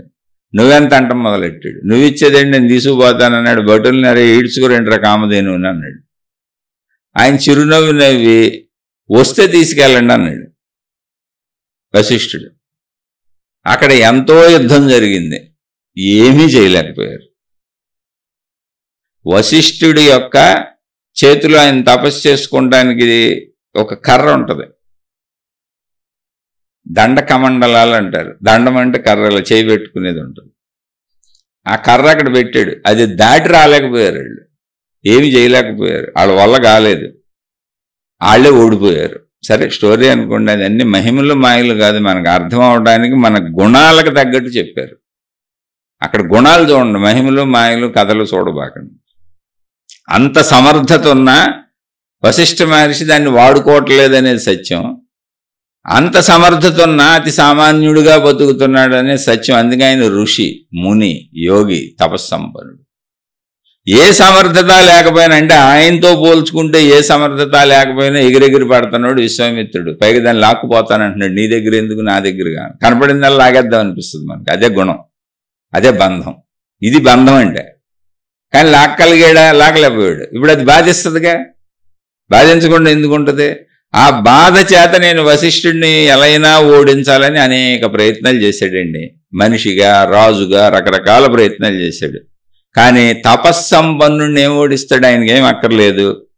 ఆయన ఎవరి జోలికి వెళ్ళడో, ఆయన ఎవరినైనా ఆశీర్వదిస్తాడు, క్షమిస్తాడు. ఏ రకంగా ఆయన ఏం చేయగలడో, ఏం చేయలేకపోతున్నాడు. అయితే అది కథలో మనకి ఏం చెబుతారు, మహిమగా చెప్పారు. ఆయన యొక్క శక్తి చేత ఏం చేయలేకపోతున్నాడు. పోనీ కథ తీసుకుందాం, కథగా అర్థం చేసుకోండి. నిజంగా ఏమి అక్కర్లేదు అన్నండి, మనం మాత్రం ఏం చేయగలం? ఎప్పుడు మంచిగానే ఉంటాడు, మనం తిట్టినా కూడా మంచిగా తల ఊపి వెళ్ళిపోతాడు. ఏం చేస్తాం ఇప్పుడు మనం? ఏం చేయగలం? ఆ సత్యాన్ని అర్థం చేసుకోండి. మంచిగా బతకడం అంటే అది, ధర్మంగా బతకడం అంటే అది. అందుకని అప్పుడు ఆలోచించాడు, నేను వశిష్ఠుడిని భౌతికంగా రాజులా మనిషిలో ఓడించలేను. నేను కూడా వెళ్ళి తపస్సు చేసి ఆయన లాంటి తపోశక్తిని పొంది అప్పుడు నేను కూడా వశిష్ఠుడు అంతటోడు నేను అనిపించుకొని రావాలి, ఆయన ఓడించాలి అని ఆ కసితో ఆయన తపస్సుకు వచ్చాడు. అంటే ఇప్పుడు మీరు గమనిస్తే ఆయన బంధం వేసుకున్నాడు. ముందు ఈయన్ని జయించాలని, ఓడించాలని, కామధేనువుని ఎత్తుకుపోదామని బంధం వేసుకున్నాడు. ఆ బంధాన్ని అది ఆయనకి దుఃఖం కలిగించింది, బాధ కలిగించింది. ఆ బంధంలోంచి బయటకు రాలేకపోతున్నాడు. ఇలా జయించలేకపోతున్నానని ఆయనలాగా తపస్సు చేస్తానని తపస్సుకు వచ్చాడు. తపస్సుకు వచ్చినాక ఏం చేశాడు? మేనక అనే స్త్రీ కనపడితే వెళ్ళిపోయి కొన్నాళ్ళు ఆమెతో గడిపాడు. అంటే ఏంటి, మనకున్న ఆల్రెడీ అలవాట్లు కదా కామ కోరికలు ఇవన్నీ. తర్వాత ఎప్పుడో మళ్ళీ కొన్ని సంవత్సరాల తర్వాత గుర్తొచ్చింది, మళ్ళీ మేనక్కి ఒక కూతురు పుట్టింది, ఏన్ని బిడ్డ ఇవన్నీ పుట్టడం జరిగింది. మళ్ళీ కోపం వచ్చింది, మేనకను శపించబోయాడు. ఒరే నాయన, నువ్వు పిలిచి రమ్మని కాపురం చేసి నన్ను శపిస్తానంటావేంటారా, నా దారిని నేను పోతానని ఆమె వెళ్ళిపోయింది. తర్వాత మళ్ళీ తపస్సులు మొదలు పెట్టాడు. అంటే ఏంటి, ముందు కామాన్ని వదిలాడు. అక్కడ జాగ్రత్తగా గమనించండి, కామాన్ని వదిలాడు. ముందు కామంలో పడిపోయాడు, తపస్సులోకి వచ్చి కామాన్ని వదిలాడు. అంటే బంధాన్ని వదలటం అంటే ఏమిటి, ఇది. అందుకే ఈ కథలు చెప్పింది. అంతే విశ్వామిత్రుడు చెడ్డోడని కాదు, మనం ఎలా నేర్చుకోవాలో తెలుసుకోవాలని. అన్నీ ఒకసారి వదలలేము. అక్కడ ఓడిపోయాడు వశిష్ఠుడి దగ్గర. ఓడిపోయినాక ఏమైంది, వశిష్ఠుడిని గెలవాలంటే అలాగే గెలవాలి, నేను కూడా అలా తపస్సు చేయాలి, మామూలుగా గెలవలేనని వచ్చాడు. తపస్సులో కామంలో పడిపోయాడు, కానీ తర్వాత గుర్తించాడు, మళ్ళీ తపస్సు చేశాడు, కామాన్ని వదిలేశాడు. కామాన్ని వదిలేసినాక ఏమైంది, త్రిశంకు అని ఒకడు వచ్చాడు. ఆల్రెడీ తపస్సుకు రావడానికి సంపదలు వదిలేశాడు, రాజ్యం వదిలేశాడు, అధికారాలు వదిలేశాడు. అవి వదిలేసే తపస్సుకు వచ్చాడు. అంటే రాజ్యము భోగములు వదిలేకపోతే తపస్సుకు రాలేడు, అవి వదిలేసి వచ్చాడు. వదిలేసి వచ్చినాక కామం వదల్లా, కామాన్ని ఇప్పుడు వదిలేశాడు. తర్వాత త్రిశంకు అని ఒకడు వచ్చాడు, నన్ను శరీరంతో స్వర్గానికి పంపమని అడిగాడు.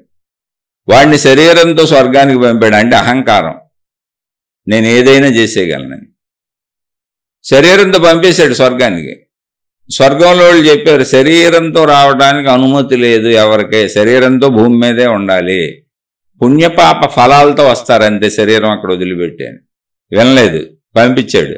వాళ్ళు వెనక్కి తోసారు. ఏం చేయగలడాన్ని, స్వర్గంలో ఏమన్నా చేయగలడు ఈయన? కానీ అహం ఒప్పుకోవట్లే, ఎవరితోనే పోటీ పడతానంటున్నాడు. అలాగే మాట్లాడతారు. ఇప్పుడు ఈ సృష్టించుకునే వాళ్ళందరూ మాయా సృష్టి గురించే చెబుతున్నారు. ఈ కొత్త మతాలు సృష్టించడం, కొత్త విధానాలు సృష్టించడం, వీళ్ళు అవన్నీ. అక్కడ ఏం చేశాడో తెలుసా? ఈ దశది అహంకార దశ. ఉన్న వాటిని అర్థం చేసుకోరు. ఈ కొత్త మతాలు సృష్టిస్తారు, కొత్త దేవుళ్ళు సృష్టిస్తారు. ఇప్పుడు ఉన్నాయి చాలవన్నట్టు, వేలు ఉన్నాయి. ఎందులోకి అందులోకి వెళ్ళి సత్యం తెలుసు సావక మళ్ళీ కొత్తది ఏంటంటే నేను చేశాను, నేను ఒకటి సృష్టించాను, నేను ఒక విశ్వామిత్రుణ్ణి.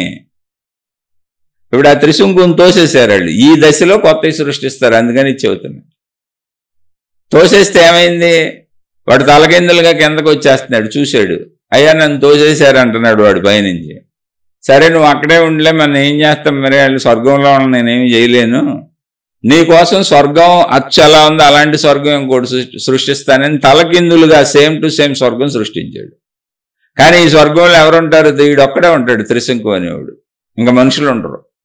ఆ స్వర్గంలో దేవతలు అందరూ ఉంటారు. అది లోకం, అది డూప్లికేట్ లోకాన్ని తయారు చేశాడు. అలా డూప్లికేట్ విధానాలు, డూప్లికేట్ పద్ధతులు, డూప్లికేట్ మత చీలికలు, డూప్లికేట్, అన్ని డూప్లికేట్. దాన్ని చూసి దీనికి డూప్లికేట్ పేర్లు పెట్టడమే, కొంచెం పేర్లు అక్షరాలు మార్చడమే, అన్ని డూప్లికేటింగ్లు కొట్టేయటమే. వాళ్ళు విశ్వామిత్రుడు ఇంకో స్టేజ్. అది తప్పేం కాదు, అప్పుడు అలా అనిపిస్తుంది. ఇది అయిపోయింది మొత్తం, ఆయన తపస్సు అంతా పోయింది. అర్థమైంది, నేను అహంకారానికి లోనయ్యాను, స్వర్గానికి పంపడం ఏంటి, దేవతలతో పోటీ ఏంటి, నాకు నా దరిద్రం కాకపోతే అని మనకే తెలుస్తుందిగా. మళ్ళీ తపస్సు చేశాడు. ఇప్పుడు అహంకారాన్ని జయించాడు. ఈసారి అహం వదిలేశాడు. అలా తపస్సు చేస్తూ ఉంటే ఆయనకు ఒకసారి ఇప్పుడు రంభ కనపడింది. వెంటనే రంభను శపించబోయాడు. ఇంతకుముందు మేనకు కనపడితే పడిపోయాడుగా, ఇప్పుడు రంభను శపించబోయాడు. ఆ రంభంది, ఏమయ్యా నేను ఏమన్నా చేశానా, నా దారిని నేను పోతున్నాను, నువ్వేదో ఇటొచ్చి ఆడది కనపడంగానే నువ్వు ఆగలేక నన్ను శపిస్తానంటావేంటి, పిచ్చోడువా మంచోడువా అంది. ఆలోచించాడు. అవును నిజమే, నాకు ఆడవాళ్ళు కనపడితే ఆనందం శపించడం ఎందుకు, నేను కదా ఆపుకోవాలి కోపాన్ని, తాపాన్నో మేనకతో దెబ్బతిన్నాను, ఇప్పుడు ఏమిటి నేను శపించడం ఏంటని ఆలోచించుకొని కోపాన్ని పోగొట్టుకున్నాడు. అంటే ఏంటి, ఒక్కొక్క స్టెప్ మోక్షము విడుదల. ముందేమో ఆయనతో పోటీ పడ్డాడు, పోటీ పడి గెలవలేకపోయాడు. అక్కడేంటి, అహంకారం, బంధం. ఇది నేను లాక్కుపోవాలి, నేను రాజుని, నాకు అడ్డు లేదు అనేటువంటి బంధం. అయితే గెలవలేకపోయాడు, ఓడిపోయాడు. అప్పుడు అర్థమైంది, నేను ఎన్ని ప్రయత్నాలు చేసినా ఇతన్ని తపస్సు ద్వారా తప్ప ఇంకే రకంగానే గెలవలేనని. అప్పుడు ఏం చేశాడు, తపస్సుకు రావడానికి, తపస్సు చేయాలంటేనే ముందు భోగాలు వదిలేయాలి, భోగాసక్తి పోవాలి. అందుకని ఆ భోగాలు వదిలేశాడు, రాజ్యభోగాలన్నీ వదిలేశాడు. తను కూడా ఒక తపోధారిలాగా, మునిలాగా మారిపోయాడు. ఇక రాజు కాదు అతను, వచ్చేసాడు తపస్సుకి. కానీ వచ్చిన స్త్రీకాంక్ష పోలేదు, ఎందుకంటే పాతది అలవాటే. భోగాలు వదిలొచ్చాడు కానీ స్త్రీకాంక్ష పోలేదు. ఎందుకని, అసలు ఈయన వచ్చిందే విశ్వామిత్ర వశిష్ఠుడిని జయిద్దామని. ఇంతకు మళ్ళీ తపస్సు ఎందుకు, వశిష్ఠుడిని జయించాలని. ఇంతకీ వశిష్ఠుడి కంటే నేనేం తక్కువ కాదని నిరూపించుకోవాలని అహంకార తపస్సు. పోనీ ఆ తపస్సులోకి వచ్చాడు. అందులోకి రావాలన్నా, నువ్వు అహంకారంతో రావాలన్నా కొన్ని వదలాలి. ఆ భోగాలన్నీ వదిలేసి వచ్చాడు. రాజుగా రాజ్యభోగాలు అవన్నీ వదిలేశాడు, అడవికి వచ్చాడు, తపస్సు మొదలెట్టేశాడు. అక్కడ స్త్రీ కనబడితే ఉండలేకపోయాడు, ఎందుకని పాత అలవాటు అది. అందుకని అక్కడ రాజ్యబంధం వదిలేడు, అక్కడికి మోక్షం వచ్చింది. అది మోక్షమే. అందుకని ఘర్షణలన్నీ కూడా మీ గుణాలను చెబుతాయి. ఇప్పుడు వశిష్ఠుడితో ఘర్షణ రాకపోతే విశ్వామిత్రుడికి అసలు తన తపస్సుకి వెళ్ళాలనే ఆలోచన కూడా వచ్చేది కదా. అందుకని జీవితంలో ఘర్షణలన్నీ తప్పు అనుకోపాకుండా, ఘర్షణే నీ నిజస్వరూపం నీకు తెలియజేస్తుంది. ఇదిగో ఈ విషయం, డబ్బు అంటే పిచ్చి నాకు, ఆడవాళ్ళు అంటే పిచ్చి నాకు, లేకపోతే నాకు ఎదుటోడు బాగుంటే ఓరవలేని ఈర్షి నాకు, అసూయి నాకు, నీ గుణాలను నీకు చూపిస్తుంది. అది నువ్వు ఎలా ఉన్నావో చూపిస్తుంది. దేంట్లోంచి బయటకు రావాలో చెప్పుద్ది. అది నువ్వు యుద్ధాలు చేసి అలిసిపోయి ఇంక నా వల్ల కాదని నువ్వు బయటకు వచ్చేటట్టు చేస్తుంది అది. అందుకని సృష్టిలో ఘర్షణలు ఉంటాయి, బాధలన్నీ అయ్యే, నువ్వు బంధించుకున్నాయే కానీ అలా ఉంటాయి. అవి నీకు నేర్పుతాయి. ఆ నేర్పటంలో రాజ్యాలు భోగాలు వదిలేసి తపస్సుకు వచ్చాడు, ఒక మునిలాగా వచ్చేసాడు. రాజరికం పోయింది. కానీ అలవాటులో స్త్రీ బంధం పోలేదు. అందుకని మేనకు కనపడగానే కాపురం మొదలు పెట్టాడు. కొన్ని సంవత్సరాలు కాపురం చేశాడు. తర్వాత మళ్ళీ వెలిగింది, చిచ్చి నేను వచ్చింది వశిష్ఠుడిలాగా తపస్సు చేయడానికి, కానీ మేనకను వదిలేశాడు. అంటే కామాన్ని వదిలేశాడు. కామంలో పడ్డాడండో. అందుకే తెలుసుకోండి, బంధం ఎక్కడ ఉందో తెలుసుకోండి. ఎవరు మోక్షం కావాలంటే మీ బంధాలు మీరే తెలుసుకోవాలి. దానికి ఉదాహరణ కథలే ఇవన్నీ తప్ప ఏదో ఎవరో వశిష్ఠుడు, ఎవరో విశ్వామిత్రుడు, ఎవరో మేనక, ఎవరో రంభ, ఎవరో త్రిశంకి వీళ్ళందరినీ తిడదామని పొగుడుదామని మహాత్ములు చెప్పినవి కాదు.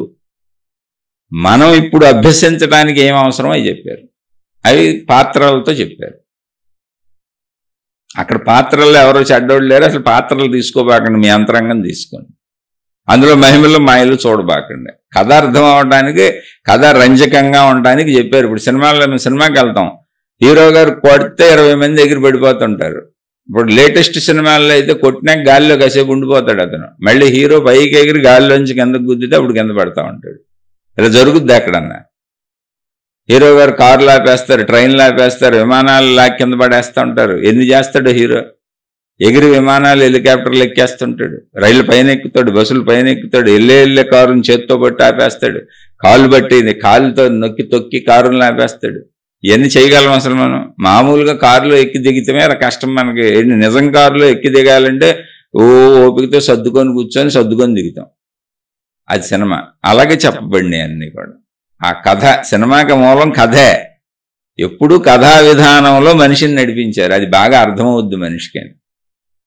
ఇప్పుడు సినిమా కూడా కథ దృశ్య రూపం ధరించింది అంతే.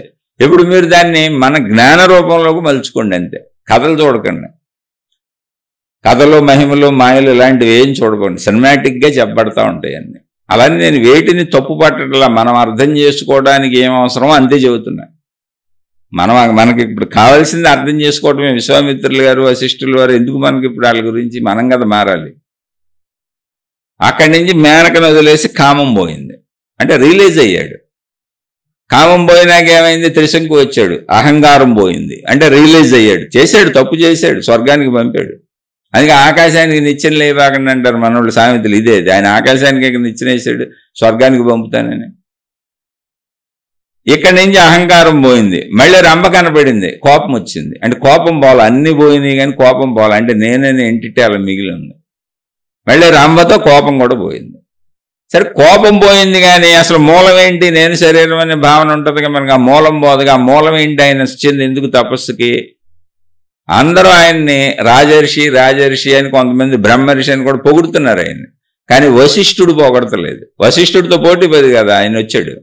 వశిష్ఠుడు అంతటి వాడిని నేను అవ్వాలని వశిష్ఠుడిని బ్రహ్మర్షి అంటారు. అంటే బ్రహ్మర్షి అంటే ఆత్మసాక్షాత్కారం పొందినవాడు. ఇంకా అంతకంటే ఇంకా హయ్యెస్ట్ లేదు. ఆ ఉన్న సత్యం ఏదో తెలిసినవాడు. ఇప్పుడు మరి నేను తక్కువడిని ఆయనకంటే పోటీ పడి కదా వచ్చాడు. అలాంటి వచ్చిన ఆయన ఇక ఇవన్నీ పోయినాయి కానీ ఆ పగ పోల. అంటే ఏంటి? నేనని శరీర భావన పోల. ఆ పగతోనే దీనికి వచ్చాడు, అది పోల. మిగిలిన అన్ని బయట అన్ని వదిలేయగలిగాడు. అంతరంగంలో పగతోనే అసలు తపస్సు మొదలు పెట్టాడు, అది ఒకటి పోల. అందుకని వశిష్ఠుడిని ఇంకా నా వల్ల కాదు, నేను భరించలేను, వశిష్ఠుడిని చంపేద్దాం అనుకున్నాడు. అనుకొని ఒకరోజు మాటుగా వశిష్ఠుడు ఉన్నటువంటి ఆశ్రమానికి వచ్చాడు. కొంచెం చీకటి పడింది, అప్పుడు కరెంట్లే లేవుగా, పౌర్ణమి. వశిష్ఠుడు సాయంత్రం భోజనం చేసేసి అయినా భార్యాభర్తలు బయట కూర్చున్నారు. పౌర్ణమి వెన్నెల, కౌరులు చెప్పుకుంటున్నారు. మంచి వెన్నెలగా ఉంది. ఆయన చెట్ల తోట నుంచి వచ్చాడు. వశిష్ఠుడికి ఏదైనా హాని చేస్తే కానీ తృప్తి కలగదు ఇప్పుడు. ఎందుకంటే నన్ను అందరూ బ్రహ్మర్షి అంటలే, ఈయన ఉన్నంత వరకు అందరూ ఇంతో సమమైన కాదు నేను. అది భరించలేకపోతున్నాడు. అంటే పోల్చుకోవటం, నేననే భావన, అది మిగిలింది ఆఖరిలో. అయితే ఆ చెట్ల మాటను నుంచున్నాడు, చూసి ఆయనకి ఏదన్నా హాని చేద్దామని. ఈ లోపల వీళ్ళ మాటల సంభాషణ ఆయన కనపడుతుంది. పక్కనే ఉన్నాడు, దగ్గరలోనే. వాళ్ళు మాట్లాడుకుంటున్నారు. నిండు పౌర్ణమి బ్రహ్మాండంగా ఉంది. అప్పుడు వశిష్ఠుల వారు తన భార్యతో చెబుతున్నారు, చూసావా నిండు పౌర్ణమి వెన్నెల భూమి మీద ఎంత చక్కగా వ్యాపించి ఎలా ఉందో చూసావు. ఇది ఎలా ఉందంటే విశ్వామిత్ర మహర్షి యొక్క తపో వైభవంలా ఉంది. మహానుభావుడు బ్రహ్మర్షి అయ్యాడు, ఒక రాజుగా వచ్చిన ఆయన ఒకరోజు పోట్లాడాడు నాతో, కామధేనువు కావాలని. అటువంటి వ్యక్తి పట్టుదలతో ఇవాళ బ్రహ్మర్షత్వాన్ని పొందాడు. ఈ నిండు పున్నమి వెన్నెల కూడా ఆయన తపో వైభవం ముందు పనికిరాదని చెబుతున్నాడు భార్యతో. అంత మహానుభావుడు ఆయన. భార్య అడుగుతుంది, ఏంటి మీరు ఆయన్ని పొగుడుతున్నారా, మిమ్మల్ని మించిన వాళ్ళు ఉన్నారా అని భార్య అంటుంది. అమ్మో, ఆయన సామాన్యుడు కాదు, నాతో సరిసమానుడు ఆయన. ఇంకా కావాలంటే కొంచెం నాకంటే గనుడని చెప్పొచ్చు. సాధించుకున్నాడు అతను. ఎవరైనా సాధించుకోవచ్చు. చూసావా, విశ్వామిత్రుడు మన కళ్ళ ముందు సాధించి ఎంత వైభవాన్ని పొందాడు. ఆయన్ని మించిన వాడు లేడన్నాడు. పాప ఆ మాటలు వినపడి విశ్వామిత్రుడికి, అయ్యయ్యో ఈయనకి హాని చేద్దామని వచ్చానే, ఆయనేమో నన్ను పొగుడుతున్నాడని కళ్ళమ్మట నీళ్లు గారిని. ఎందుకంటే ఆల్రెడీ తపస్సు చేసి లోపలంతా బంధ విముక్తి అయిపోయింది. ఇక ఏదో ఆఖరిగా పోటీకి వచ్చిన బంధం మిగిలింది. అన్ని బంధాలు, రాజ్య బంధాలు, భోగాలు, కోరికలు వదిలేశాడు. కామభోగ బంధాలు వదిలేశాడు. అహంకార బంధాలు వదిలేశాడు. కోప బంధాలు వదిలేశాడు. ఇది ఒక్కటే మిగిలింది. అది కూడా ఆయన మాటలతో ఇప్పుడు కళ్ళమ్మడి నీళ్లు గారిపోయినాయి. గబుక్కు నేను హాని చేశాను కాదు, పశ్చాత్తాపంతో చచ్చిపోయేవాడిని. అరే ఆయన నా పట్ల ఎంత మంచిగా ఉన్నాడు. నిజంగా ఆయన బ్రహ్మర్షి కదా, దానికి తగినవాడు ఆయన. ఆయనతో యుద్ధాలు చేశాను, ఆయన మీద గెలవాలని ఇవన్నీ చేస్తున్నాను నేను. అయినా కూడా ఆయన నన్ను పొగుడుతున్నాడు. ఆయన బ్రహ్మర్షి అనే దానికి అర్హుడు అని పరిగెత్తుకుంటూ వచ్చి ఆయన కాళ్ళ మీద పడిపోయాడు. మహానుభావ, మీరు నిజంగా మా బ్రహ్మర్షి అనే దానికి అర్హులు, నేను అర్హుడిని కాదు అంటే ఆయన లేవనెత్తి, నువ్వు ఎప్పుడైతే శిరస్సు వంచి కాళ్ళ మీద పడ్డావో అప్పుడే నువ్వు మహర్షివి, బ్రహ్మర్షివి అయిపోయావయ్యా. నీలో మిగిలింది చిట్ట చివరిది కూడా పోయింది. నువ్వు నాతో సరిసమానుడివి, నీకేం తక్కువ లేదు, నువ్వు బ్రహ్మర్షి విశ్వామిత్రుడివి. నాకంటే ఎక్కువే నువ్వు అసలు ఇంత కష్టపడి సాధించుకొచ్చావు అని పొగిడి ఇద్దరు కౌగిలించుకున్నారు. ఇప్పుడు ఇది ఎవరి కోసం? మన కోసమే. బంధ విముక్తి నువ్వు చేసుకోవాలి. నువ్వు ఎక్కడెక్కడ బంధింపబడి ఉన్నాయో, విశ్వామిత్రుడు ఎన్ని బంధాలు తెంపుకుంటూ వచ్చాడు చూడండి. అలా మోక్షం అంటే విడుదల. ఆ బ్రహ్మర్షత్వం అదే మోక్షము, విడుదల. నిన్ను నువ్వు విడుదల చేసుకోవాలి. కాబట్టి నిన్ను నువ్వు ఎక్కడ ఎన్ని రకాలుగా బంధించుకున్నావో తెలుసుకోనాయనా. అలా నిన్ను నువ్వు విడుదల చేసుకోవటమే మోక్షము. దానికి అవసరమైనటువంటి సలహాలు గురువులు ఇవ్వగలరు. ఈ కథ అంతా ఇప్పుడు ఈ స్టోరీ అంతా ఆ మోక్షం గురించి అడిగిన ఆయనకి అక్కడ గురువు గారు చెప్పారు, కూర్చోబెట్టు పండిచ్చి తినమని. మంచినీళ్ళు ఇచ్చారే మొదట, ఆయన పండు దీన్ని కూర్చున్నాడు కదా మంచినీళ్ళు తాగి. ఆ గురువు గారు చెప్పారు. ఇది మనకే వర్తిస్తుంది, మనందరికీ వర్తిస్తుంది. ఎవరెవరం ఎక్కడెక్కడ ఏ బంధాలు వేసుకున్నామో మనకే తెలుసు తప్ప మన పక్కన ఎవరికి తెలియదు. మన లోపల మనం వేసుకున్న బంధాలు, మన పాశములు ఎవరికి తెలుస్తాయి?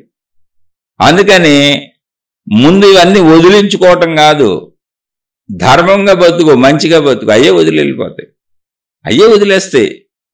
ఇప్పుడు తల్లిదండ్రులు ఉన్నారండి, మనం పుట్టాం, వాళ్ళే పెంచారు కొంతవరకు, మనకు తెలియదు. తర్వాత మనకు తెలిసినాక కొంచెం చదువుకొని విద్యాబుద్ధులు చక్కగా నేర్చుకొని ధర్మంగా ఉంటూ మంచిగా ఉంటూ వృత్తి వ్యాపార ఉద్యోగాలు ఏదో ధన సంపాదనకి వెళ్ళి వివాహం చేసుకొని తల్లిదండ్రుల పట్ల మన కర్తవ్యం ఏంటో నిర్వర్తించామనుకోండి, ధర్మంగా మంచిగా వెళ్తున్నాం. కాలంలో తల్లిదండ్రులు ఉండరు, గతించిపోతారు. మరణం అనేది ఉంది అందరికీ. నువ్వేం వదిలేయక్కర్లా, బంధాలే నిన్ను వదిలేసి వెళ్ళిపోతాయి. అప్పటి వరకు నీ ధర్మం చేయి. తర్వాత భార్య వచ్చింది, మళ్ళీ కొత్త బంధం వేసుకున్నావు, సుఖపడుతున్నావు.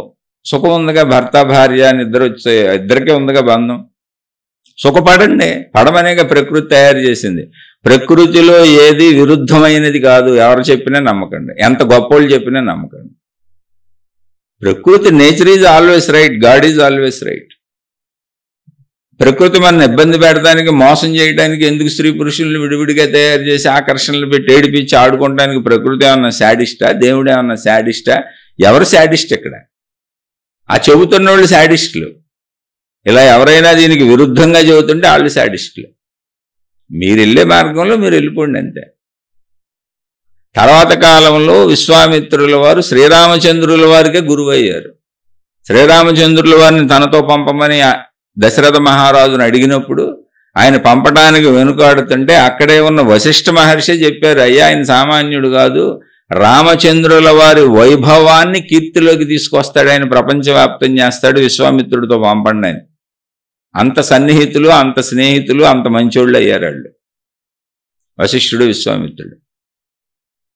ఒక అవతార పురుషుడికి గురువు అయ్యాడు ఆయన విశ్వామిత్రుడు. సామాన్యమైన విషయాలు కాదయ్యి. అంటే ఎవరైనా తరించవచ్చు, బంధాలు పోగొట్టుకోవచ్చు, మోక్షాన్ని పొందొచ్చు, ఆత్మసాక్షాత్కారం పొందొచ్చు. ఎందుకంటే మనిషిగా పుట్టిన ప్రతివాడికి అర్హత ఉంది, అది అసలు విషయం.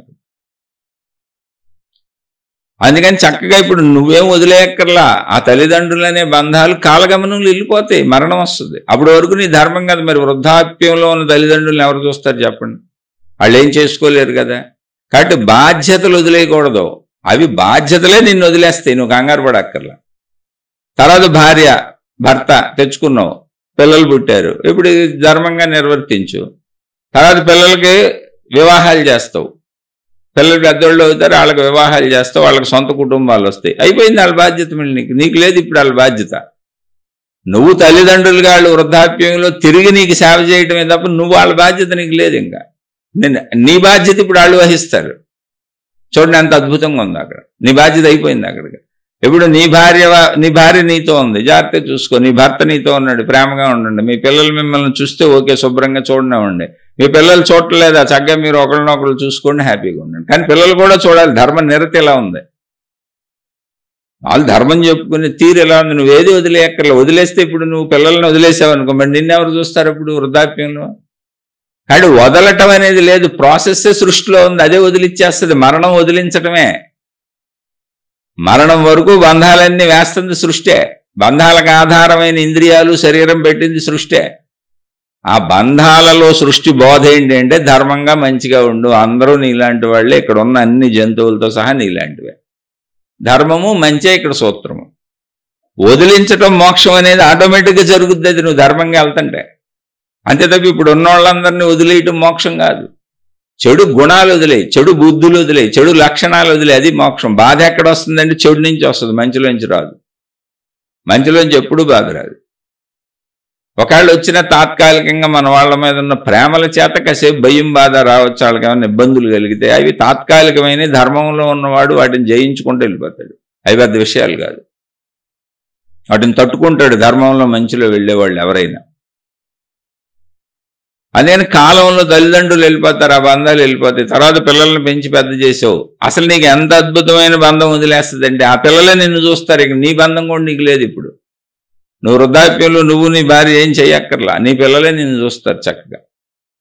చూడట్లేదు ఆ స్టోరీలు చెప్పకండి. ధర్మబంధం ఇది ఆచరించిన మనం ఏం చేస్తాం? సృష్టి పెట్టిన విధానం అయితే ఇది, దాని కర్మలాళ్ళు అనిపిస్తారు మీరు. అందుకని నువ్వు ఏది వదలక్కర్లేదనడానికి చెబుతున్నా. వదిలేస్తే ఇబ్బంది పడతావు. వృద్ధాప్యంలో ఎవరు చూస్తారు నిన్ను? ఇప్పుడు నా పిల్లల్ని నేను వదిలేసాను, నాకు అక్కర్లేదన్నావు అనుకో, నిన్ను వృద్ధాప్యంలో ఎవరు చూస్తారు? అప్పుడు నేను వృద్ధాశ్రమాలు అనాథాశ్రమాలు అవసరమైంది. వాళ్ళు చూడకపోయినా నువ్వు వదిలేసిన, వాళ్ళు వదిలేసిన. ధర్మం తప్పితే ఎలా ఉంటుంది? అందుకని అందరూ ధర్మంలో మంచిలో సాగాలి. సాగితే మోక్షం దాని అంతటా అదే ఉంది. మళ్ళీ నీ పిల్లలు నిన్ను చూస్తారు, నీకు వయసు పెరుగుతూ ఉంటుంది. కాలగమనంలో నువ్వు నీ భార్య ముందు వెళ్ళిపోతారు, తర్వాత వెనక భర్త భార్య మళ్ళీ మిగిలిన వాళ్ళు వెళ్ళిపోతారు. అలా వెళ్ళిపోతున్నారుగా. మోక్షమేది.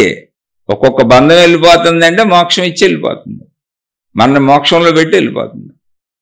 ఆ బంధాలను ఏర్పరిచింది సృష్టే.